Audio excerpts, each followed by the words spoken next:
Hi, and welcome to the first of 3 videos explaining the techniques. So the first one is very simple. It's called the loci or location method. And all this is, if you've ever heard stories of the memory palace or you've seen movies where guys go into their head, that's all it is. And it's not a palace. You use a location that is very comfortable for you. And all that you do is you put something that you want to remember, let's say a shopping list. So I put eggs at my front door and I imagine myself stepping in eggs. And then I put bread in the next room over. And so in the next few videos, I'll go through a couple of them with you and I'll give you some homework to do. And after a week of practicing this, you'll see some great results. So the first thing to pay attention to is that what are we going to memorize? Well, let's get a list of objects.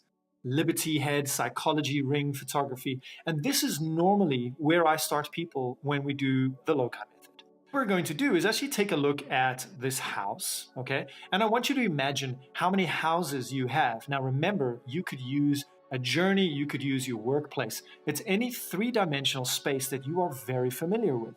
So if I ask you, what is the color of your front door? You should know what this color is. Not because you've studied it actively, but just because you've repeated it so many times, it's in your brain. So we're going to use this as an example. And if you can take a look, we just start very simply with the front of the house. At your front door, what do you want to do? And so we're going to take liberty and head, which is 2 of our words, put them together. And I want you to imagine the Statue of Liberty's head at the front door. And this is how we build our memory mansion or our house. So there are a few things to remember which will help you a lot. Number 1 is make the things interact with each other and with the house, because our memory works relative to other things. Okay, so just to remember the Statue of Liberty at your front door, that's fine. But now the Statue of Liberty's head specifically, because we go more specific, it's actually easier for us to remember. And if it interacts with our house and interacts with our memory that we're trying to do, for example, we can't get through the front door because it's too big. Or the spikes on the Statue of Liberty's head is actually scratching our front door. There's all of this. We can also change the size, so make it super small, so it actually goes into our keyhole. And we can't put our key into our front door, or even the knocker to knock is the Statue of Liberty's head. So changing the size, changing the colors, and then also changing the interaction patterns that you have with it to be something strange. That is how we create relative memories that are easy to recall. So going from here, we're going to take the rest of the words. So in the next room that you walk into, so to remember which room is next, just put your hand on the right-hand side of whatever, the wall, the door, and just walk around your house and you'll go to your first room.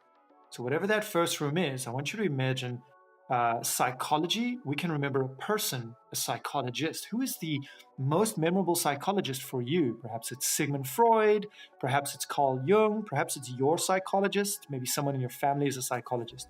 I want you to imagine them in this place, sitting on a piece of furniture or doing something strange. Well, now we've got 2 other words that we can put with it, ring and photography. So in that one room, we will combine 3 things together to make one picture or movie.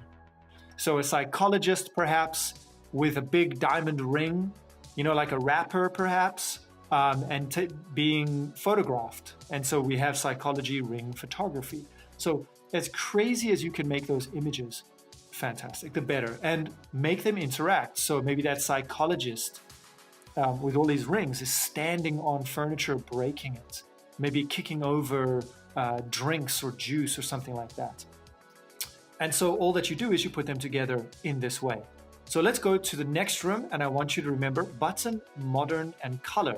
So for me, button, a big red button that if I push it, missiles will explode out of it. Modern, I think of modern art like Picasso. And then color, I can also contrast it with colorless. Okay, but color is a good one. So imagine a Picasso painting all in one color. The button is maybe not red, it's a different color. Maybe it's pink, or maybe it's such a bright red, it's shining. And so it's a colorful button and a colorful Picasso modern art painting. And they're interacting. The Picasso painting is trying to touch the colorful button. Okay, or maybe the button, when you push it, the Picasso changes from black and white you do color. Maybe modern doesn't help you with modern art, but maybe modern with modern technology. So Picasso painting now, we combine it together with also a piece of technology that's very modern.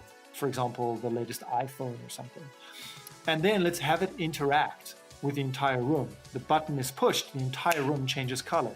The button is pushed, the entire room changes color again. Okay, so we go through to the next room now that we've got that. And I want you to think wool, America, and shoe. And so for this one, I imagine wool comes from sheep. So I imagine perhaps a shoe with little eyes and hands shearing a sheep and getting the wool from the sheep.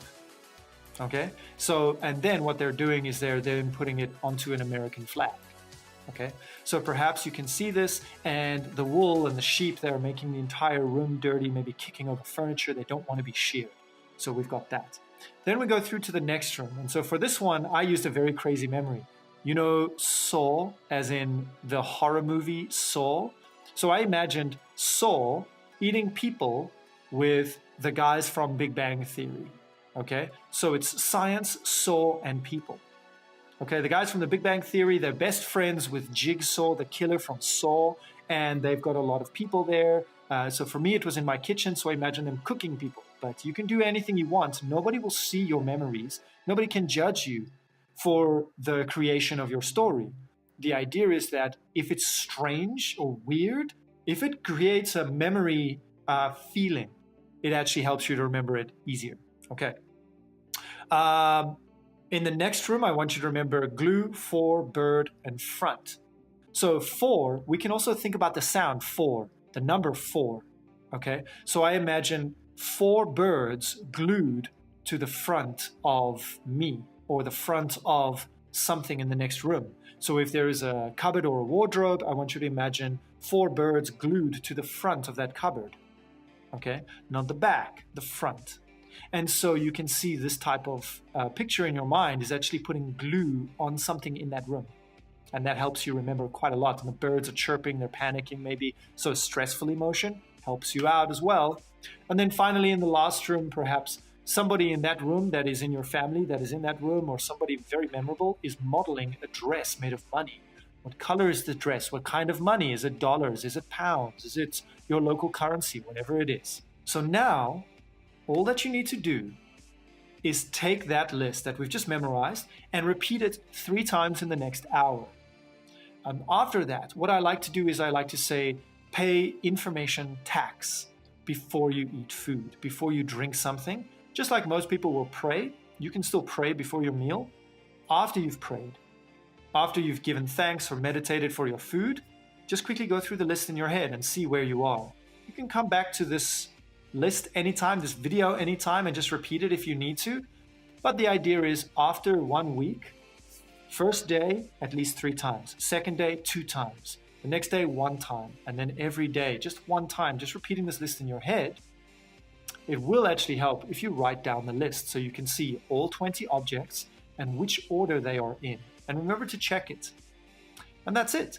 Spaced repetitions, do some exercise with it. Make sure that you're following the layout of your house.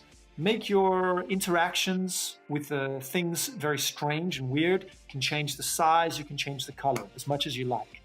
That's it. It's very easy. So this is the Loci method. Study smart, not hard.